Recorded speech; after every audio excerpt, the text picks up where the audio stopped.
I should have known something was off the moment Judy started showing an interest in the plumbing. Not metaphorically. I mean actual, literal plumbing. The pipes under the sink, the water heater in the basement, the washer and dryer hookups, things she had spent the last 12 years of our marriage aggressively ignoring.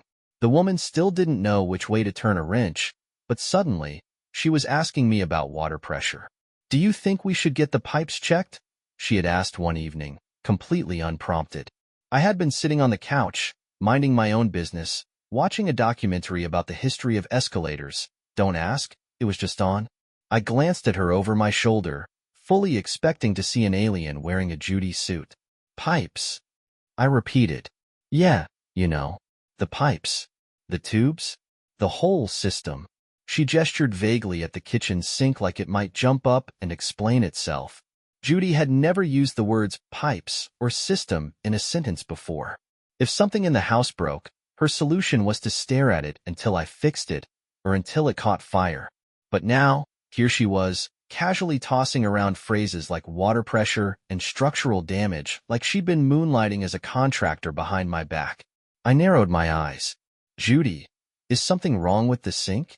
She waved a hand. No, it's just, sometimes things need checking. Pipes and all that. Might be a leak somewhere. Or mold. Maybe we should call someone." That was when it hit me. Judy didn't care about the pipes. She cared about someone coming to check them. I turned fully around on the couch, resting my arm on the backrest as I studied her. "Is this about that home inspection show you've been watching? Because I told you, those people fake half the—" "It's not about the show, Jason," she snapped, a little too quickly. Now I was really interested. "Okay," I said, stretching my legs out, suddenly invested in whatever bizarre performance was unfolding in my kitchen. "So, tell me, who exactly do you think we should call to check these suspicious, totally hypothetical pipes?" She hesitated for just a second too long. A specialist?" "A specialist," I repeated. "Yes. What kind of specialist? A plumber? A mold expert? A pipe whisperer?" Judy scoffed, rolling her eyes. "I don't know, Jason. I just thought maybe we should, bring someone in." "And by someone," I said, "you mean a very specific someone, don't you?" She froze. Just for a second. But it was enough. "Bingo. Now, you have to understand something. I have lived with Judy for long enough to know when she's trying to sell me a lie. It's usually disguised as concern for the household, like the time she made me switch insurance policies because she had a bad feeling about our old one. Turned out her coworker's husband sold insurance, and she had promised to help his numbers. So when she suddenly started championing the cause of household plumbing, I knew it had nothing to do with pipes. But the thing is, Judy is not a subtle woman. So I waited. And, sure enough, 2 days later, while I was in the middle of an extremely important online debate about the best way to load a dishwasher, forks up, obviously, Judy strutted into the room with the triumphant energy of someone who had just solved world hunger. "Good news," she chirped. "I found a guy." I blinked. "A guy?" "Yeah, a plumber. For the pipes?" She beamed at me, like I should be impressed with her investigative skills. "A plumber," I said slowly. "Yes. And guess what? He's in the neighborhood right now. He can be here in 20 minutes. I leaned back in my chair. 20 minutes, huh? She nodded enthusiastically. "And did you find this guy through, I don't know, a legitimate business listing or?" Judy waved a hand. "Oh, Facebook recommendations. Sandra from work said he's great." Sandra. Of course. Sandra, who had recently divorced her husband because he lacked passion. Sandra, who had been going on and on about her life-changing new handyman. I nodded slowly. "Right. Well, sounds great." Judy looked almost relieved that I wasn't putting up a fight. "Yeah, so I think I'll stick around for this." She froze mid-turn. "What?" "I mean, if this guy is coming to our house, I'd love to meet him. Maybe get some tips about pipe maintenance." She swallowed. "Oh, well, I mean, you don't have to. I can handle it." "Nah, I insist." And that's how I ended up sitting at the kitchen table, arms crossed, as Judy's very enthusiastic plumber showed up at our door. He was younger than I expected, and tanner.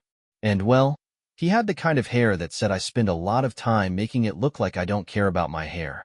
"Hey, Mr. Lawson," he greeted me with a grin, like we were old friends. I stared at him. "Have we met?" His smile flickered for just a second before he recovered. No, just, trying to be polite." "Right." Judy hovered nearby, looking like a woman who had just realized she forgot to clear her browser history. "Well," I said, standing up, "let's not waste time. Show me what you've got." His grin faltered. "Huh. Your tools," I said, folding my arms. "For the pipes." A flicker of panic crossed his face. And that's when I knew. Judy's plumber had no intention of fixing our pipes. And that was how I ended up taking the most awkward guided tour of my own house, led by a man who clearly had no idea what a wrench looked like, while my wife stood off to the side, trying not to have a full-blown cardiac event. I let it play out, let her squirm, because now, I wasn't just suspicious. Now, I was sure. And Judy had no idea what was coming next.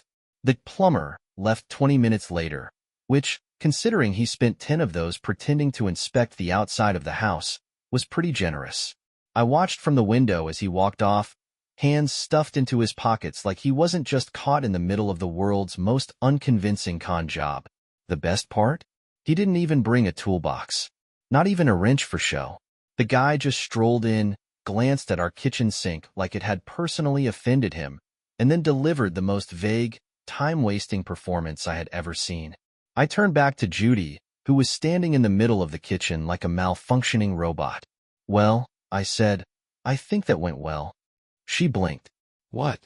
"The inspection. You know, the one you insisted we needed." Judy opened her mouth, then closed it. For a moment, she just stood there, eyes darting around the room like the answer to all her problems was written somewhere on the fridge. Then, finally, she sighed. "Okay, fine. Maybe I overreacted. I thought there was an issue. Turns out, I was wrong. Can we drop it now?" I leaned against the counter, arms crossed. "Oh, absolutely. Right after you tell me why our plumber just Googled, where are the pipes in a house in his car." Judy's face went stiff. "Yep. I saw that. I wasn't even spying. I just happened to glance outside and catch this guy, phone in hand, furiously typing into a search bar like he had been handed a surprise pop quiz on basic home maintenance. At one point, he actually bent down and knocked on the side of the house, as if expecting it to knock back with some helpful guidance. I had to give it to him. At least he tried." Judy forced a laugh. "Oh, come on, Jason. You're making something out of nothing." I nodded. "You're right. Nothing's happening. That's why I'm gonna call up a real plumber and get a second opinion." Her smile vanished. "That's not necessary." "Oh, but it is. See, I don't know anything about pipes, Judy. And you obviously don't either, which means I definitely don't trust our mystery guest to be the authority on whether our house is about to flood or not." Judy hesitated. Then, she made a fatal error. She tried to double down. "Jason, I promise you, everything's fine." "Then why are you sweating?" Her hand immediately went to her forehead. It was like watching a bad actor forget they were in a movie. I almost clapped for her effort. That was when I knew she was really in trouble. Judy was a lot of things. Dramatic, impatient, the kind of person who thought expiration dates were suggestions. But she wasn't a liar. Not a good one, anyway. The second she tried to bluff, she might as well have handed me a written confession and signed it with a little heart at the end. She gave me a weak smile. "I just think we should trust the guy." "Oh, sure," I said, nodding. I love putting my home's structural integrity in the hands of a dude who probably learned about plumbing from a YouTube tutorial 15 minutes before arriving. Judy rubbed her temples. "Jason, tell you what," I interrupted. "Let's just do a little background check. You know, for safety reasons." That was when she panicked. "No." I raised an eyebrow. "No? Just leave it alone, okay? I found him. I trust him. Let's move on." Ah, there it was. I sighed. "Judy." "What?" "You do realize I can Google him in, like, 2 minutes, right?" That shut her up. I pulled out my phone and opened the search bar. It was almost too easy. I hadn't even finished typing his name before Judy lunged forward and tried to physically grab my phone out of my hand. Oh, so now she cared about privacy. I held the phone up, out of her reach, staring at her like she had just tried to mug me in my own kitchen. Are you serious? Judy crossed her arms. I just don't think we need to dig into people's lives, Jason. Judy, I'm not hacking into the Pentagon. I'm literally just checking if the guy you invited into our home is a plumber or a guy who got lost and decided to commit to the bit. Jason. Too late, I said, tapping the search button. Let's see what. Oh. I froze. Judy turned pale, because staring back at me from the top of the search results was a very clear, very public arrest record. For fraud. I scrolled down. There was a lot to take in. A very public lawsuit. A few too many aliases. And then, buried in a news article from 2 years ago, a mugshot. Judy swallowed. Okay, that looks bad. Bad. I turned the phone toward her. Judy, this guy was arrested for pretending to be a doctor. He literally posed as a surgeon. She waved a hand. That was years ago. Oh, well, I guess that makes it fine. Who hasn't faked being a medical professional? I know I love when my plumbers also have a history of impersonating neurosurgeons. Judy groaned. Okay, yes, he's made some mistakes. Mistakes?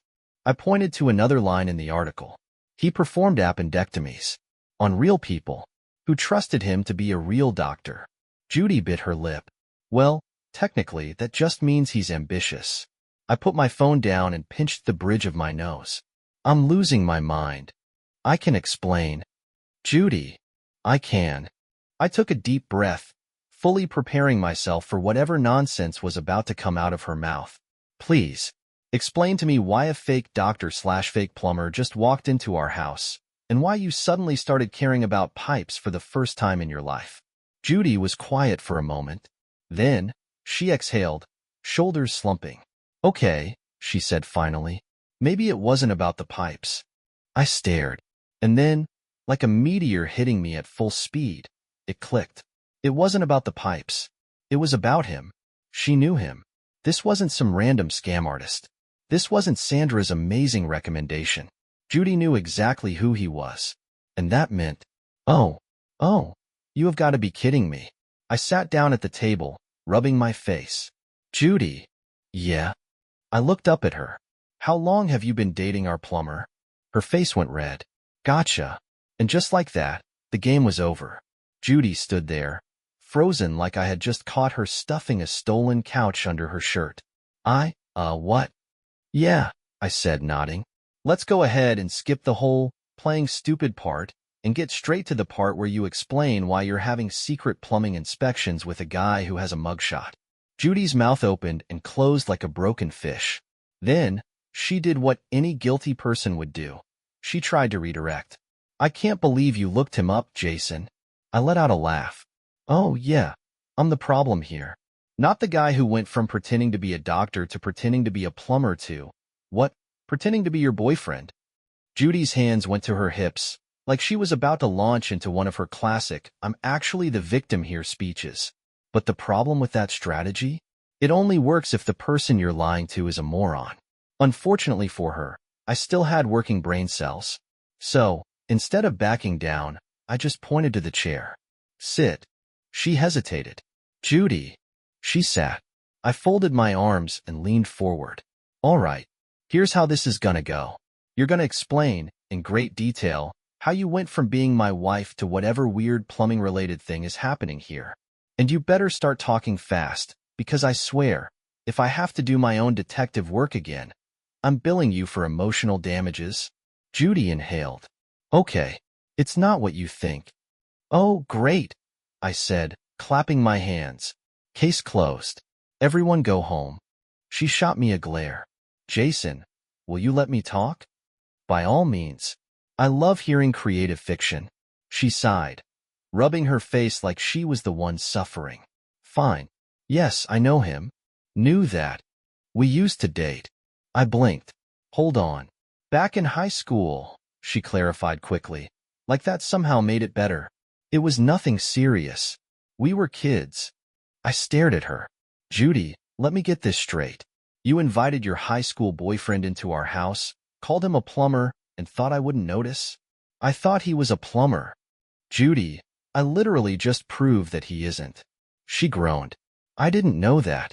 Look, he messaged me out of nowhere a few months ago, okay? Said he had moved back to town, was doing contract work, and I held up a hand. Wait, messaged you? Judy's face tensed.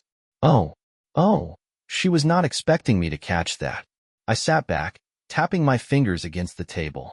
Tell me, Judy, what social media platform did my wife's high school ex-boyfriend conveniently message her on? She glanced at the door, like she was debating running out of the house and moving to Canada. I don't remember. I pulled out my phone. Great. Let's check. She lunged forward. Jason, no. But it was too late. Because right there, in the most predictable of places, was the truth. Judy had an entire hidden messaging account. Oh, and guess what? Her little plumber wasn't the only person in her inbox. For a second, all I could do was stare. Because it wasn't just a message thread, it was a group chat. And in that group chat were about 6 other names, all using the kind of profile pictures that scream divorced men in their mid-40s who think sunglasses make them mysterious. Judy looked like she wanted to crawl into a hole. All right, I said, setting the phone down carefully. So, let's go ahead and clear up a few things. 1. This has nothing to do with pipes. 2. This isn't just about one guy. And 3. I gestured to the screen. Do you want to explain why my wife is apparently a founding member of some middle-aged Bachelor fan club? Judy pressed her lips together. I nodded. Yeah, that's what I thought. Silence. And then, finally, the world's most pathetic excuse. It's harmless. I let out a laugh. Oh yeah, totally. Just harmless fun. Sneaking around, making secret accounts, inviting random guys over to inspect the pipes. Real innocent stuff, Judy. Her hands balled into fists. You're twisting things. I gestured to the phone. Oh, am I? Please, enlighten me on how I'm misinterpreting the secret conversations and the sudden interest in home maintenance. She hesitated. Then, finally, she huffed. I wanted to talk to someone. I threw my hands up. So talk to me. You don't listen, Jason. That was it. That was her big defense. I stared at her, completely floored. Judy, you are the one who ignores me. Do you know how many times I've started a conversation with you only to have you scroll through your phone and grunt at me like some kind of disinterested cavewoman? That's different. Oh, sure, your distractions are fine, but mine are a crime. Got it? She groaned. You just don't get it. You're right, I said, standing up. I don't get it. I don't get how the woman I married went from being normal to running a personal social club for lonely men and fake plumbers. Judy jumped up too, hands on her hips. It wasn't like that. Really? So I'm supposed to believe that this whole thing was just some wholesome friendship club? Yes. I pointed at the phone. Then why does one of these guys have your selfies saved as his profile picture? Her face went red. Got her. I shook my head. You know what? I can't even look at you right now. Judy folded her arms. Oh, so now you're walking away? Yes, I said, heading for the door. Because unlike you, I don't need to go find strangers on the internet to give me attention. I have actual friends. You know, the ones I don't have to hide from my spouse. She didn't have anything to say to that, because she knew I was right. So I walked out, not because I was done, but because I had one more thing to do. And this time, Judy wasn't going to see it coming. I didn't leave the house because I needed fresh air. I didn't storm out because I was overwhelmed with emotions. I walked out because I had work to do. Judy thought she had this whole thing under control. She thought she could spin it into some harmless little mistake, an innocent online distraction that just happened to involve a bunch of sad men orbiting around her like she was the last woman on Earth. But I wasn't buying it. So, instead of wasting time arguing with someone who clearly had the moral compass of a malfunctioning GPS, I went straight to my home office, locked the door, and sat down at my computer. It was time to dig deeper. See, Judy had one big problem. She wasn't smart. I don't mean in general. She was intelligent in the ways that mattered to her. But when it came to covering her tracks, She had the subtlety of a neon sign that said HEY, I'm lying. So I started with the most obvious thing. That secret messaging account. She had created it under a different email, but guess what? We shared a household. We shared internet. And Judy, in her absolute brilliance, had logged into that account on our Wi-Fi. That was her first mistake. It didn't take long before I found the recovery email linked to it, an old one I recognized from when she used to shop online. Within minutes, I was in. And what I found? Well, let's just say Judy had been very busy. It wasn't just casual conversations. It wasn't just some sad, bored wife looking for emotional connection like she had tried to sell me on earlier. This was organized. This was deliberate. She had schedules. Judy wasn't just flirting with random men. She was meeting them. And not just one or two. There were multiple. Different names. Different locations. Some local, some out of town. I leaned back in my chair, staring at the screen, completely blown away. She had built an entire second life. A social network of guys she kept on rotation, each one probably thinking he was the special one when, in reality, he was just another name in Judy's grand list of entertainment options. And our plumber? Oh, he wasn't just some random ex-boyfriend reconnecting. He was one of many. That's when I noticed something else. She had a notes section. Now, normal people use notes for things like grocery lists or reminders to pay bills. Judy? She was using it as a ranking system. I clicked into it, and right there, in horrifying, ridiculous detail, were reviews. Full-blown performance evaluations of every single guy she had on the roster. Some had 5-star ratings. Some had long paragraphs of constructive criticism like she was leaving feedback for an Uber driver. One of them even had a pros and cons list. And then, at the bottom, a section titled Potential Upgrades. I rubbed my face. Jesus, Judy. It was like discovering your spouse wasn't just cheating, but had turned it into a full-time job with a structured workflow. And the worst part? I wasn't even mentioned. No notes about me. No comparison. Not even a Jason, husband entry like I was part of the lineup. I wasn't even a footnote in her hobby. That was when I stopped being mad. Because anger would be too easy. Anger was what Judy expected. She probably had a whole plan for dealing with an angry husband. Tears, excuses, the usual we can work through this garbage. No, Judy didn't deserve anger. She deserved something colder. So I got to work. I spent the next 2 hours digging into every bit of information I could find. Every conversation, every appointment she had made, every single lie she had told. I took screenshots. I compiled timelines. I even made a neat little spreadsheet categorizing her hobbies. By the time I was done, I had a full case file. Now, here's the thing. Some men, upon discovering this level of betrayal, might go straight for divorce papers. Some might confront their wife, demanding explanations. But Judy had been playing her game for a long time. Now, she was going to play mine. I started with the small things. First, I logged into our shared accounts, banking, utilities, subscriptions, and quietly began switching everything over to me. The mortgage, the insurance, even the streaming services. If it was connected to our house, I made sure Judy had no control over it.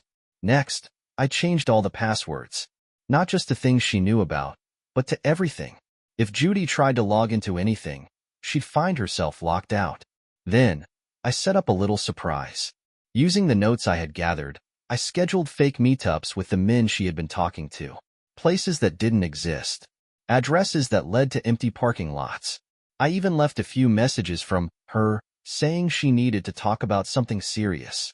I wanted them confused. I wanted them questioning. Then, the big one. I called up a moving company. Not for me. For her. Judy didn't know it yet, but she was about to have a very busy afternoon. I arranged for a priority move-out service. Fast, efficient, and most importantly, non-refundable. By the time she realized what was happening, it would already be in progress. Finally, I left her a message. Just 5 words. Check your group chat. Goodbye. Then, I turned off my phone. I wasn't going to wait around to see the fireworks. I had already won. I don't know what reaction I expected from Judy, but I did know one thing. She was about to have the worst day of her life. I wasn't there when she saw my message. I wasn't there when she opened her little boyfriend club group chat and realized half the members were now sending angry messages, confused why she was standing them up. I wasn't there when she ran a log into our shared accounts, only to find out she didn't exist in them anymore. And I definitely wasn't there when the moving company showed up, ready to start packing her things. But I did know one thing for sure. She was going to panic. And I was right.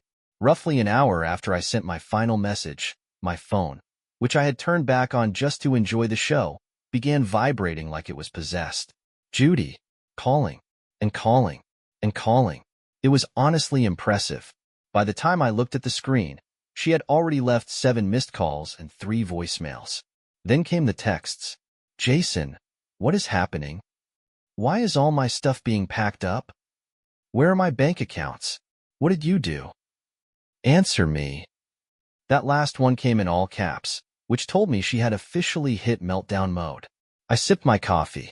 Now, a reasonable man might have picked up the phone, might have let her scream, demand explanations, insist this was all a big misunderstanding. But me? I wasn't reasonable anymore.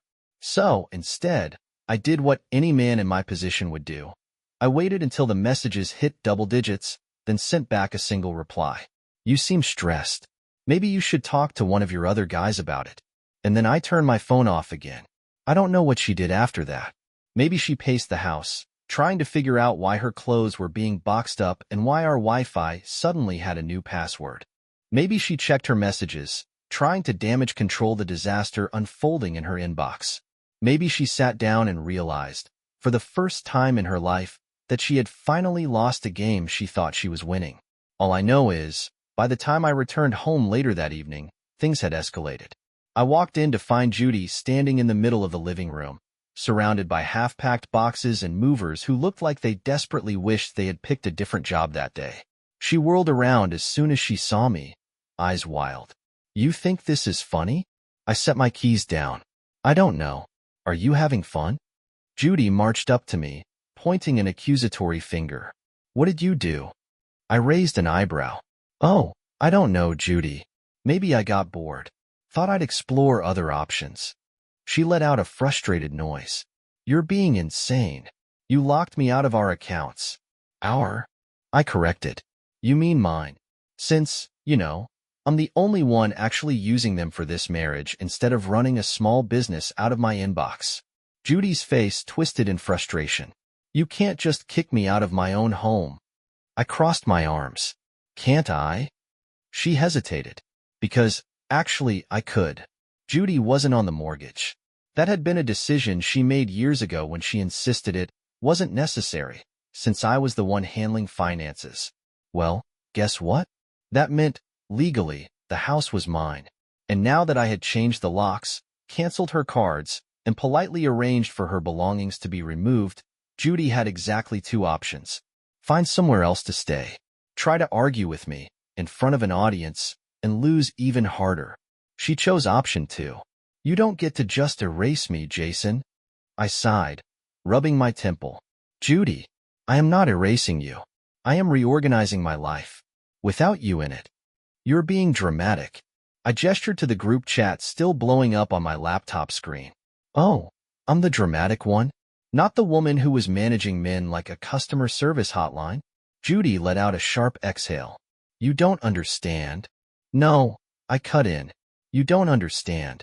You don't get to stand here, in my house, after I spent years trusting you, and pretend like I'm the bad guy because I caught you running a loyalty program for your side projects.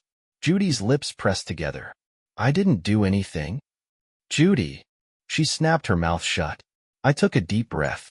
Look, I could have gone the ugly route. I could have made this public. I could have sent screenshots to everyone. Your friends, your family, even your boss. So they could all see just how much of your free time was spent managing appointments instead of, being a wife. Her face went pale. Oh yeah, she hadn't even thought about that, had she? I leaned in slightly, but I didn't. Because, unlike you, I still have some self-respect. Judy swallowed. I wasn't trying to hurt you. I scoffed. Oh, you weren't? Well, I guess that makes everything better, huh? Just an accidental betrayal. Whoops. Hate when that happens. She tried again. Jason, No, I interrupted. You don't get to Jason me anymore. We're done. Silence. For the first time since this whole thing started, she looked scared, like she finally understood just how badly she had messed up. And that's when I gave her the final hit. I'm filing for divorce. Judy flinched. I grabbed my laptop and turned the screen toward her. See this? This is an online attorney consultation. Already paid for. Already scheduled. You know what that means? That means I'm not giving you a single second longer than necessary. Judy looked completely lost now. You're serious? I stared at her. What part of this has not seemed serious? She blinked. But what am I supposed to do? I shrugged. I don't know, Judy. Maybe check your group chat. I'm sure you'll figure something out. And with that, I walked past her, heading to the kitchen. Judy didn't move. Didn't say a word. Just stood there, probably realizing that she had spent years treating our marriage like an option instead of a commitment, and now, for the first time in her life, she wasn't the one in control. But me? I had never felt better. Judy didn't leave right away. That was the thing about people like her. They didn't know how to accept when they'd lost. She stood there, eyes darting around like she was trying to find some magical loophole that would let her undo the last 24 hours. Maybe she thought if she argued enough, cried enough, or made enough noise, I'd suddenly change my mind and let her stay. But here's the funny part. I didn't want her to leave immediately. No, I wanted her to sit in it. I wanted her to stand in our house, my house, while a moving crew packed up her things and took them away like she was just another unpaid bill that finally got cut off. I wanted her to look at all the little details she had ignored for years, the home we built, the life she threw away, and realize, too late, that she wasn't going to talk her way back into any of it. And the best part? She knew it. She could feel it slipping. The control, the little manipulations, the way she used to steer conversations to make herself the victim. It wasn't working this time. There was nothing left to twist. So she did the only thing she could do. She played her last card. The pity card. Her shoulders slumped, and suddenly, her voice got all soft, like she was auditioning for a sad documentary about misunderstood people who make lifelong mistakes. Jason, I didn't even look up from my laptop. Can't we just talk about this? I exhaled through my nose. Judy, you had years to talk. You just never wanted to. Her eyes watered. I love you. I laughed. I couldn't help it. That had to be the funniest thing I had heard all day. Judy, I said, still chuckling, you loved having me as your backup plan. You loved having a husband who paid the bills while you played the field. But love? That's a strong word for someone who ranked men on a spreadsheet like she was running customer reviews. She flinched, and for the first time, she looked embarrassed. Good. She should be. I set my laptop aside and leaned forward, elbows on my knees. Here's what's gonna happen. You're gonna leave. Your things are gonna go with you. I'm gonna file for divorce, and we're gonna settle this clean.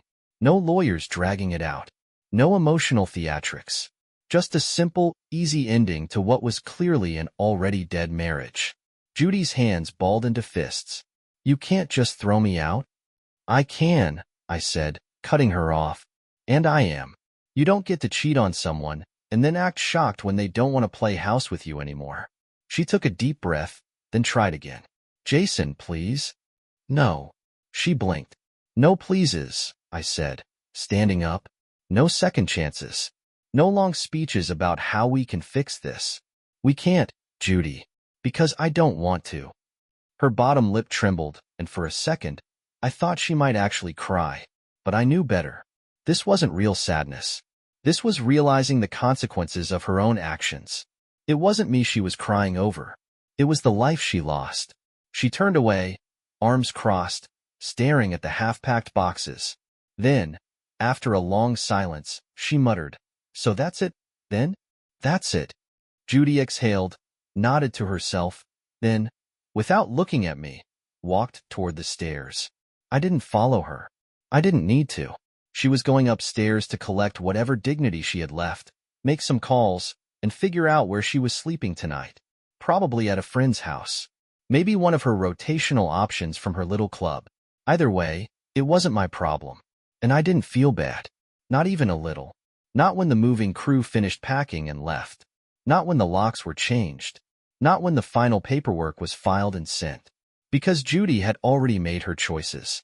I was just finishing them for her. So when she left, bags packed, shoulders heavy, her entire scheme unraveling behind her, I didn't say anything. I didn't wave. I didn't give her a dramatic, last-minute speech. I just watched. Watched as she stepped out of my life the same way she had treated me for years, like I was just another option she didn't need anymore. The only difference? This time, she wasn't the one leaving. I was. And honestly, it had never felt better. Thanks for watching. Rate the story in the comments. Subscribe to the channel